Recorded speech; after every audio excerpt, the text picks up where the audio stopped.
नमस्कार सभी पेंशन धारकों का स्वागत करते हैं एक बार फिर से हमारे इस YouTube चैनल पर। दोस्तों, इस वक्त की पेंशन धारकों के लिए पेंशन को लेकर, टीए को लेकर, मेडिकल को लेकर आप सभी के लिए बड़ी खबर आ रही है। साथ ही आपको पेंशन बढ़कर कितनी मिलेगी और पेंशन बढ़ोतरी की तारीख को लेकर आप सभी के लिए आज की प्रमुख बड़ी खबरें निकलकर सामने आ रही है, जिसके बारे में इस वीडियो के अंदर चर्चा करेंगे। जी हाँ दोस्तों, केंद्रीय कैबिनेट की बैठक को लेकर आप सभी के लिए बड़ी खुशखबरी है। 8वें वेतन आयोग का गठन, 54% डीए का ऐलान, रेलवे किराए में 50% की छूट, रिटायरमेंट की उम्र में बढ़ोतरी। जी हां दोस्तों, केंद्रीय कैबिनेट की बैठक में कर्मचारियों और पेंशन भोगियों को 5 बड़े तोहफे मिल सकते हैं। महंगाई भत्ता, रेलवे छूट से लेकर एरियर के भुगतान को लेकर भी आप सभी के लिए बड़ी खबर आ सकती है। वहीं दोस्तों, हम सभी के लिए बात करें तो केंद्रीय कैबिनेट की बैठक के अंदर 18 महीने के डीए एरियर को लेकर भी यहाँ पर जो है मंजूरी देखने को मिल सकती है। साथ ही दोस्तों, सरकारी कर्मचारियों के लिए शानदार तोहफा है। हर महीने 60% पेंशन को लेकर बड़ी खबर है। ब्रेकिंग न्यूज आप सभी के लिए निकल कर आ रही है। सरकारी पेंशनर्स को बड़ा तोहफा मिला है। अब 25,000 रुपए तक पेंशन का फायदा मिलेगा। हर महीने 60% पेंशन आप सभी को दी जाएगी। तो इसके बारे में भी आज के इस वीडियो के अंदर बात करेंगे। वहीं बात करेंगे पेंशन धारकों के लिए राहत भरी खबर है।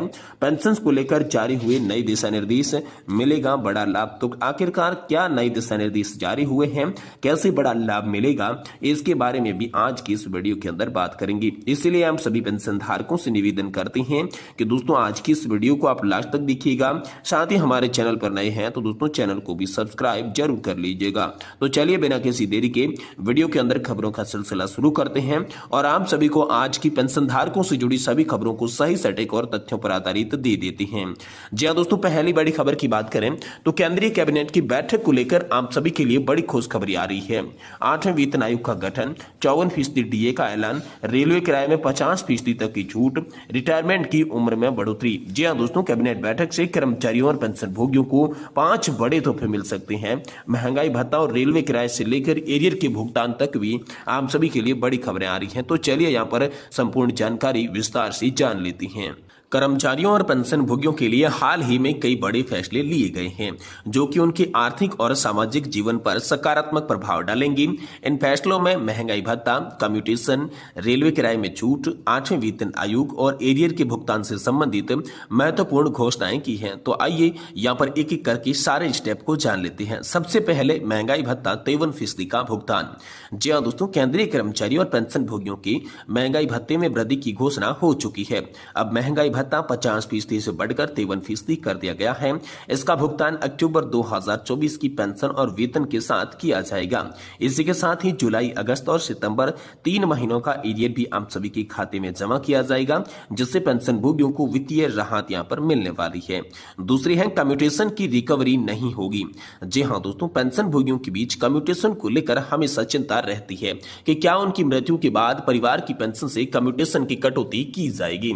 दोस्तों, इस पर वित्त मंत्रालय ने स्पष्ट कर दिया है कि मृत्यु या पर पेंशन भोगी की मृत्यु के बाद पारिवारिक पेंशन से कटौती नहीं की जाएगी। इसका मतलब है कि परिवार को पूरी पेंशन का लाभ मिलेगा, कम्यूटेशन की बकाया राशि माफ हो जाएगी। वहीं दोस्तों, तीसरी है वरिष्ठ नागरिकों को रेलवे की छूट की बहाली। जी हाँ दोस्तों, कोरोना महामारी के दौरान वरिष्ठ नागरिकों के लिए रेलवे किराए में दी जाने वाली 50% छूट को बंद कर दिया गया था। अब पेंशन भोगी समाज ने केंद्र सरकार से इस छूट को पुनः बहाल करने की मांग की है, क्योंकि देश की आर्थिक स्थिति अब यहाँ पर जो है स्थिर हो चुकी है। सितंबर महीने में होने वाली कैबिनेट बैठक में इस पर चर्चा होने की संभावना है। उम्मीद की जा रही है कि वरिष्ठ नागरिकों के लिए रेलवे किराए की छूट फिर से शुरू की जाएगी। चौथी मांग है कि 8वें वेतन आयोग को लेकर गठन की बात आप सभी के लिए सामने आ रही है। जी हां, केंद्रीय कर्मचारियों के वेतन को सुधारने के लिए 8वें वेतन आयोग की मांग जोर पकड़ रही है।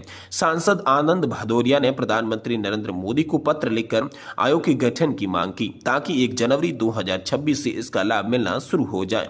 वित्त सचिव ने संकेत दिए हैं कि आयोग का गठन जल्द किया जाएगा, जिससे केंद्रीय कर्मचारी और पेंशन भोगियों के भविष्य में वेतन वृद्धि का भी लाभ मिल सकेगा। और वहीं पांचवा था एरियर के भुगतान को लेकर। जी हां दोस्तों, हिमाचल प्रदेश के मुख्यमंत्री सुखविंदर सिंह सुक्खू ने स्वतंत्रता दिवस के मौके पर पेंशन भोगियों को बड़ा तोहफा दिया। उन्होंने घोषणा की कि यहाँ पर जो है 75 साल या इससे अधिक आयु के पेंशन भोगियों को 6ठे 7वें वेतन आयोग का बकाया एरियर जल्द ही दिया जाएगा। इसी के साथ अन्य कर्मचारियों का भी जो भी बकाया एरियर है उसका भुगतान ही जल्द किया जाएगा। इससे उन्हें बड़ी राहत जो है देखने को मिलेगी। और दोस्तों रिटायरमेंट की उम्र में बढ़ोतरी को लेकर भी आप सभी के लिए बड़ी खबर आ रही है। दोस्तों चतुर्थ श्रेणी कर्मचारियों के लिए एक और बड़ी खबर आ रही है। अब इन कर्मचारियों को रिटायरमेंट की उम्र में 58 साल से बढ़ाकर 60 साल कर दिया गया है। कोर्ट के आदेश के बाद वित्त विभाग ने यह फैसला लिया, जिससे कर्मचारियों को अपनी सेवाओं का लाभ 2 साल और मिल सकेगा। इन सभी घोषणाओं से पेंशन भोगियों और कर्मचारियों को आर्थिक रूप से लाभ मिलेगा और उनकी कई वर्षों से लंबित समस्याओं का यहाँ पर समाधान निकाला जाएगा। ये बड़ी खबर हाल फिलहाल में आप सभी के लिए निकलकर सामने आ रही है। वहीं दोस्तों अगली बड़ी खबर की बात करें तो आप सभी के लिए ब्रेकिंग न्यूज निकल कर आ रही है। सरकारी पेंशनर्स को बड़ा तोहफा, अब 25,000 रुपए तक का फायदा, हर महीने 60% पेंशन मिलेगा। जब दोस्तों वित्त मंत्री निर्मला सीतारमण ने हाल ही में बजट 2024 पेश करते हुए टैक्स पेयर्स और पेंशनर्स दोनों के लिए कई बड़ी घोषणाएं की है। जहां एक तरफ टैक्स देने वाले नागरिकों को राहत दी गई है, वहीं दूसरी तरफ सरकारी पेंशन भोगियों के लिए भी बड़ी सौगात दी गई है। ये घोषणा उन लोगों के लिए है जिन्होंने फैमिली पेंशन का लाभ मिलता है। कई पेंशन भोगियों को इस बार की यहाँ पर जानकारी नहीं होती है, जिससे उन्हें नुकसान हो जाता है। तो आइए इस खबर को विस्तार पूर्वक हम जान लेते हैं। देखिए दोस्तों स्टैंडर्ड डिस्कशन की लिमिट बढ़ाई गई है। सरकारी और गैर सरकारी कर्मचारी और पेंशनर्स दोनों के लिए वित्त मंत्री ने स्टैंडर्ड डिस्कशन की लिमिट को 50,000 रुपए से बढ़ाकर 75,000 रुपए प्रतिवर्ष कर दिया है। इसका लाभ उन लोगों को मिलेगा जो नई कर व्यवस्था का विकल्प चुनते हैं। इससे कर्मचारियों और पेंशनर्स को कर में राहत मिलेगी और उनकी कर देयता में कमी आ जाएगी। वहीं दोस्तों फैमिली पेंशन की राशि कितनी होती है, इसको लेकर बात करें तो फैमिली पेंशन की राशि कर्मचारी की अंतिम वयस्क का 30% के बराबर होती है। यह पेंशन कम से कम 9,000 रुपए प्रति माह होनी चाहिए। इसी के साथ महंगाई भत्ते का भुगतान किया जाता है। तो दोस्तों सेवा के दौरान मृत्यु की बात करें तो अगर कर्मचारी की सेवा के दौरान मृत्यु हो जाती है तो उसके परिवार को अगले 10 साल तक बढ़ी हुई पेंशन यानी कि अंतिम वैश्विक वेतन का 50% मिलता है। इसके बाद ये राशि 30% कर दी जाती है। और रिटायरमेंट के बाद मृत्यु की बात करें तो यदि किसी पेंशन भोगी की मृत्यु 7 साल के अंदर हो जाती है तो उनके परिवार को वही पेंशन राशि मिलती है जो पेंशन भोगी को मिलती थी। 7 साल बाद मृत्यु होने से फैमिली पेंशन 30% के हिसाब से ही यहाँ पर उनको दी जाएगी। कुल मिलाकर दोस्तों इस बात की निष्कर्ष की बात करें तो वित्त मंत्री द्वारा की गई ये घोषणा फैमिली पेंशन पर निर्भर पेंशन भोगियों के लिए बड़ी राहत की खबर है। इससे उनके कर देयता में कमी मिलेगी और उनकी आर्थिक स्थिति में सुधार होगा। सभी पेंशन भोगियों की सलाह दी जाती है कि वे छूट का लाभ उठाने के लिए समय पर अपने आयकर रिटर्न्स दाखिल करें और सही जानकारी के साथ योजना बनाएं ताकि उन्हें कर की अधिकतम छूट मिल सके और उनके परिवार का भविष्य सुरक्षित रह सके। वहीं दोस्तों अगली बड़ी खबर की बात करें तो पेंशनधारकों के लिए राहत बड़ी खबर है। पेंशन को लेकर जारी किए गए हैं निर्देश, मिलेगा आप सभी को बड़ा लाभ। तो आखिरकार पेंशन को लेकर क्या निर्देश जारी हुए हैं और इससे क्या लाभ मिलेगा, चलिए आपको बताते हैं। केंद्रीय पेंशनर्स की यहाँ पर जो है राहत भरी खबर आ रही है। मोदी सरकार ने पेंशन को लेकर अहम फैसला लिया है। इससे अब पेंशन मिलने में देरी नहीं होगी।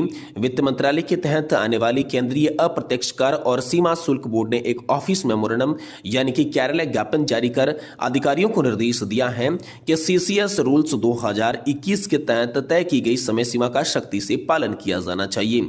दरअसल केंद्र की मोदी सरकार ने पेंशनरों की पेंशन मामलों में देरी को गंभीरता से लिया।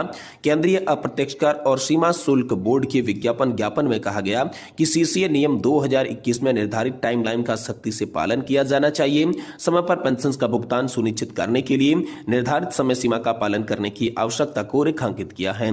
आगामी कुछ दिनों में रिटायरमेंट होने वाले कर्मचारियों को भी ससमय निपटान प्रक्रिया में शामिल होने की सलाह दी गई है। तो ये बड़ी खबर हाल फिलहाल में आप सभी के लिए आई है कि अब आपकी पेंशन मिलने में देरी नहीं होगी।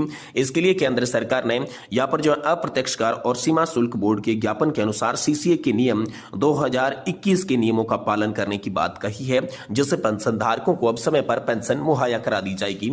ये बड़ा अपडेट हाल फिलहाल में आप सभी पेंशन धारकों के लिए निकल कर सामने आ चुका है।